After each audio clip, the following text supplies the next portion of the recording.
Hi, my name is Matt Carroll with World Class Coaching, and with the help of Academy Soccer Coach today, I want to talk to you about some warm-up drills for finishing. Now, I got a lot of these ideas for this session from a book that we have here at World Class Coaching called Modern Shooting and Finishing by Stefano Santona, and we'll put that in the show notes so you can check that out if you want.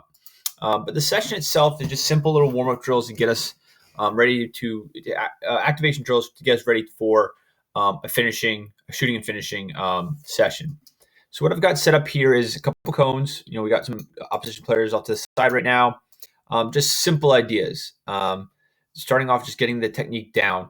So we're going to look for finishing. We're going to talk about these goals being, the corner of the net, shooting to a spot. We're not always looking to blast the ball up 90 and smoke it. So we're going to talk about striking with power and finishing into one of these small pug goals we have set up.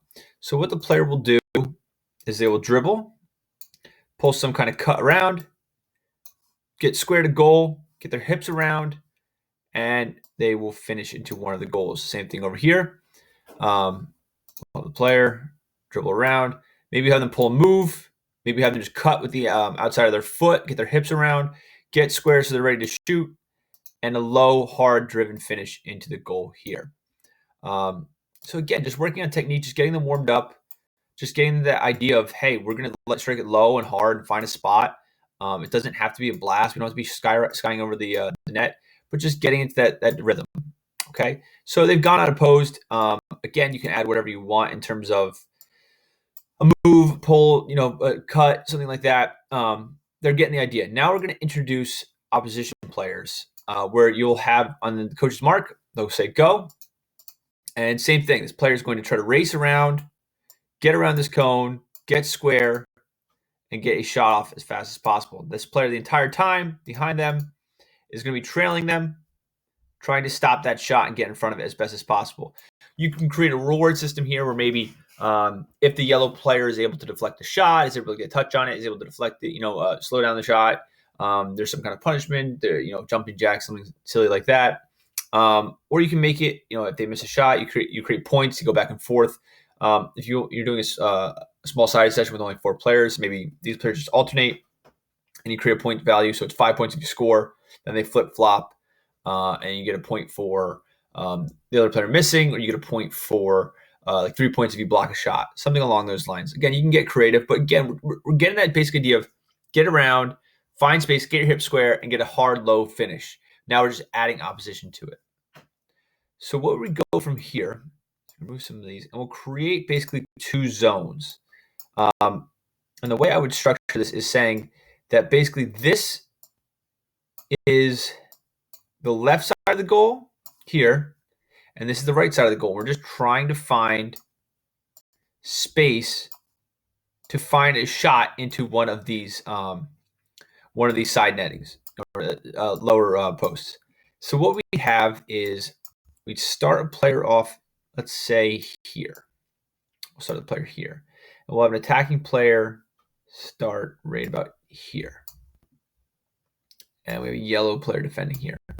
So what would happen is we play a pass forward. This attacking player picks it up. What they then need to do is get around this cone as fast as possible. While that's happening, the yellow player is going to sprint out and try to defend and get in front. So what we're looking here is getting around that cone fast, cutting around it, and now we have options. So if this player, let's say they overcommit, they go too far, we're going to have this player cut into the right side of goal and find a finish here. So again, we'll move that away. Now let's say this player undercommits. Maybe they don't get there fast enough. Maybe they're coming off the stomach blocks. This player takes a good first touch directionally with pace towards their target. They're able to get out in front. Maybe we're looking for a left-footed finish here first time. All right. If the player is able to get square, the defending player is able to get square, now we're just looking at a 1v1 where the attacking player is going to have to create their own channel and get to one of these side areas and score a goal. I would say I would place these nets about equidistant to what an actual goal would be.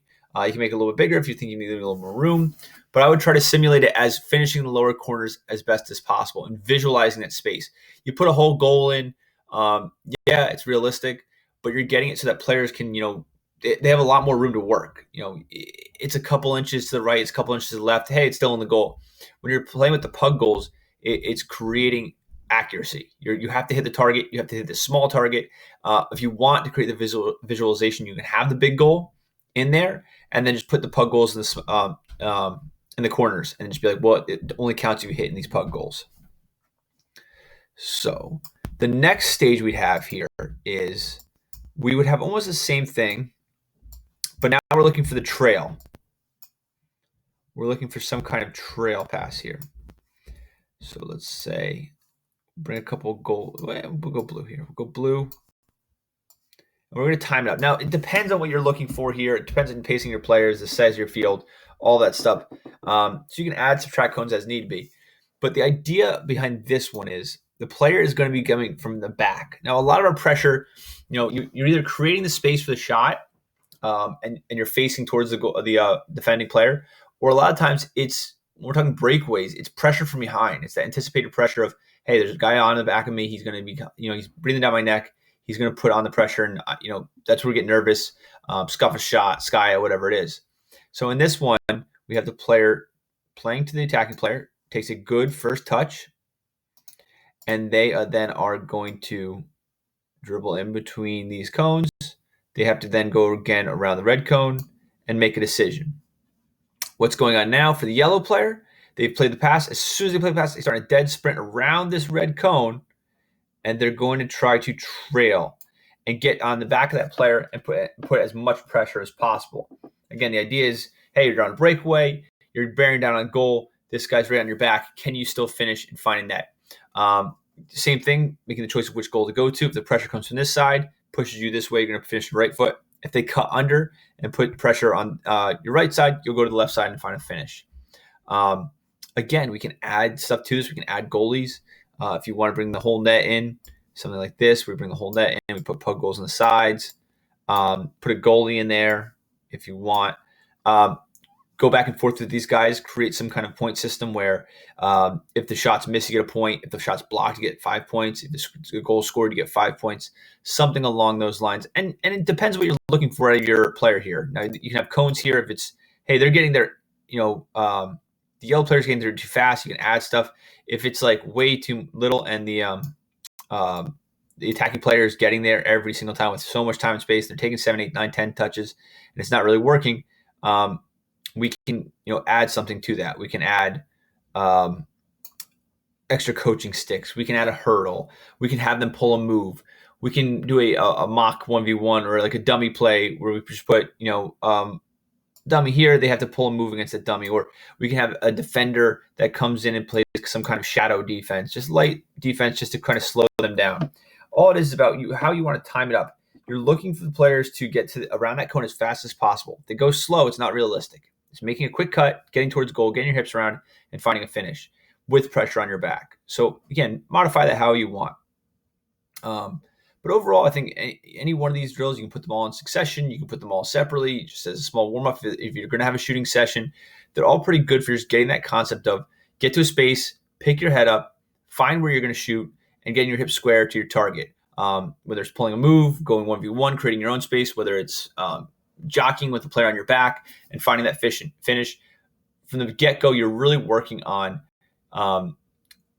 creating game-like finishes. How many times can we have a player pass to a guy, he lays it off, and find a shot outside the 18? That's not really how we're going to be shooting mostly in the game. I see it all the time as a warm-up, and it's good. It gives the players to relax. They feel good about it, but it's not really too game-like.